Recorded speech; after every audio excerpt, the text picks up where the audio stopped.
Hello and welcome back to Mr. Moser's temporary classroom away from violins. I am so happy that you are here with me today, so thank you for taking this time to grow your brain. Today we are going to read a story about a girl named Marta. But first we need to plot where we are on the mood meter. So, when I look at the mood meter today and I see the 4 zones that I could place myself in, today, Mr. Moser has a little bit of a headache. That's okay. We all sometimes feel a little bit under the weather. That's a way to say sometimes we all feel a little bit less than good or great. And today is just one of those days for me. So, although I know that I'm in the blue zone, a couple strategies that I can try to take care of my body are I can drink a cup of water, I can have a healthy snack, and I can take a break if I need to. So I think after I do this video, I might take a quick break and maybe I'll rest my eyes or read a story that I want to read. Now, I want you to take a moment to think about what zone you are in today. Are you in the blue zone like Mr. Moser, feeling a little tired? Maybe you're in the green zone, you're calm, ready to learn. Maybe you're in the yellow zone, you're excited or eager about something. Or maybe you're in the red zone. You might feel kind of frustrated or mad. Wherever you are on the mood meter is okay today, but it's important that we think about where we fall on this mood meter because that helps us think about ways that we can give other people good thoughts when we interact with them. For instance, if I know that I'm not in the best mood, maybe I'm hanging out in the blue zone, I might let my friends or family know, hey, I don't feel that good today, but I'm going to try my best. You might notice that I'm a little bit quieter. I hope that's okay. When we let other people know how we feel and we ask how they feel, it helps us make better connections with one another. So, take a moment to think about what zone you're in. Once you have established, that means once you've thought of what zone you're in, I want you to say, today I'm in the, and then name the color of the zone. Today I'm in the zone. Why do you think you're in that zone today? Is that where you'd like to stay? If not, what's a strategy that you can use to navigate away? If you are in a zone that you're not too excited about, sometimes it's okay to just hang out there for a little bit.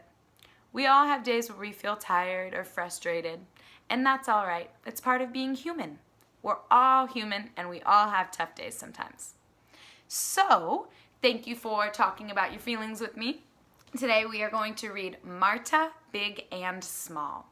This book is written by Jen Arena, illustrated by Angela Dominguez. Now, I love this story because in this story, we don't just read words that are in English. Some of the words are new words that we get to learn together.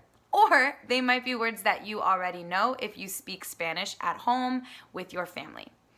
Now, I love this book because I get the opportunity to learn a little bit about a language that a lot of my students speak. I only speak one language. I speak English, but I wish I spoke more than one language. So sometimes I like to read books that teach me new words, or I like to take classes online where I can learn new words and phrases in the language that some of my students and their families speak. I think it's really, really cool when students are able to speak more than one language because that is not easy and it takes a lot of work. So today we're all going to get the opportunity to learn a few words in Spanish by reading Marta, Big and Small. What do you notice about this book so far just looking at the cover? I see this elephant is saying hello. And this tiny little animal, maybe a scorpion or a beetle, is saying hola. Hola is how we say hi in Spanish. Marta, big and small. Marta is una niña. What do you think it means to be una niña? An ordinary girl.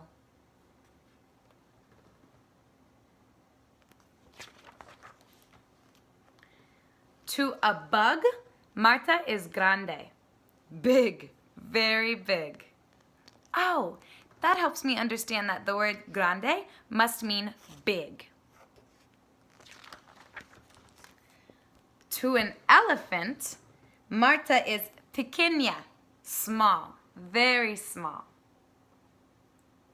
That helps me understand that the word pequeña might mean little. I can tell that Marta, she does look pretty pequeña compared to this elephant. To a horse, Marta is lenta, slow, very slow.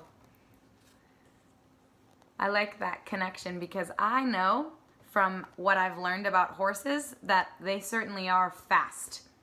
If I was a horse, I might think that a person is slow because they might not be able to keep up with me running. To a turtle, Marta is rápida. That means fast, very fast. Wow, how interesting that Marta can be the same person and move the same way, but when she's compared to other animals that might move faster or slower, she seems a little bit different. She's slow to a horse, but fast to a turtle.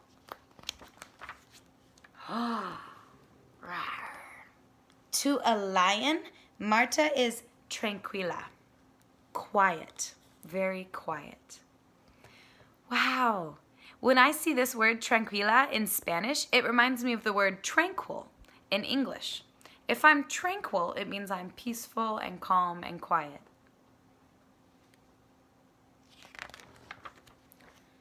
To a rabbit, Marta is ruidosa, loud, very loud. Now, before I decided to read this book to you, I actually went online and I learned how to say some of the words in Spanish that I don't know. But because I'm still learning Spanish, Miss Moser definitely might be saying some of these words incorrectly. So if you speak Spanish, the next time we talk, you can teach me how to say some of these words. Now, when I looked this word up online, it looked like it was ruidosa. So I hope that I'm saying that correctly, but if I'm not, I also know it's okay to make mistakes. Ruidosa means loud. To a snake, Marta is sabrosa. Ooh, if someone is sabrosa, what does that mean? Tasty, very tasty. Oh no, Marta, watch out. Marta? ¿Dónde estás? Where are you? Uh-oh, I hope she's okay. Phew! Marta is ingeniosa, clever, very clever. Wow, when I see the word ingeniosa, it reminds me of genius, which in English means super, super smart. I love to make connections between words I see in other languages and English, the language that I know. Marta is loud, like el león. Ooh, el león. What animal do you think is a león? Maybe a lion. Quiet, like el conejo. What animal is a conejo? Maybe a rabbit. Fast, like el caballo. Ooh, a caballo is a horse. Slow, like la tortuga. A tortuga is a turtle. Big, like el elefante. Ooh, the elefante is very big. Small, like el insecto. Oh, insecto sounds a lot like insect.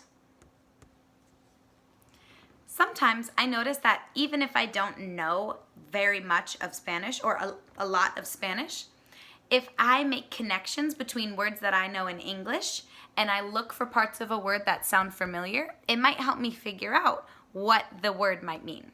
So el insecto, oh, I hear the word insect in the word insecto. That helps me think that el insecto does mean English, or does mean an insect.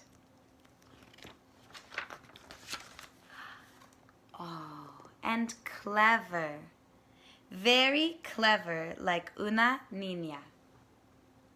Like our girl right here.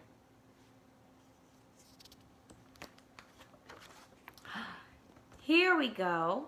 Now, at the end of books, you sometimes might find a set of words that you learned in the book. This is called a glossary. A glossary is where I learn words that I might not have known before. So let's go ahead and look through this glossary and see if we were correct in some of the words that we were guessing. Una niña is a girl. Grande is big. So I could help myself remember by saying grande. Grande is big. Pequeña is small. Pequeña, small. Lenta means slow. And rápida is fast. Tranquila is quiet. Ruidosa is loud. Sabrosa is tasty, yummy. And ingeniosa means clever. Now, when we think about some of those creatures that Marta meets, let's see if we are correct in our guesses. El insecto is the bug. El elefante is the elephant. El caballo is the horse. La tortuga is the turtle. El león is the lion. El conejo is the rabbit. And finally, la serpiente, the snake. When I see the word la serpiente, it makes me think of a serpent, which is also similar to a snake. They slither through. Wow, I learned so many new words by reading this book today.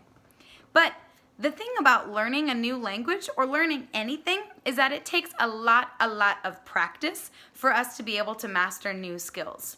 So even though I learned some new words today, if I tried to use them right now or come back and remember them tomorrow, it might be kind of hard and I might make mistakes. That's okay. I can now use this book if I want to remember some of the words I learned. I might say to my mom, "Oh, Mom, I learned what the word horse is in Spanish." And then go, "Oh, wait. Oh, what was that word? Oh, I forget." I'm going to reference the glossary in the back of this book. And I'm going to look for the word the horse. Oh, right here. The horse. Now I can look to the other word, el caballo. Oh, horse is caballo in Spanish. Glossaries really help us on our learning journey. So if you have a book that you sometimes use to help grow your brain, it's helpful to keep it nearby so you can reference it, so you can look at it when you want to remember some of those things you learned. Friends, thank you so much for learning with me today. I appreciate you. I think you are so amazing. And I am excited to continue working on learning more Spanish. So, thank you. I've got some work to do. I'll see you later.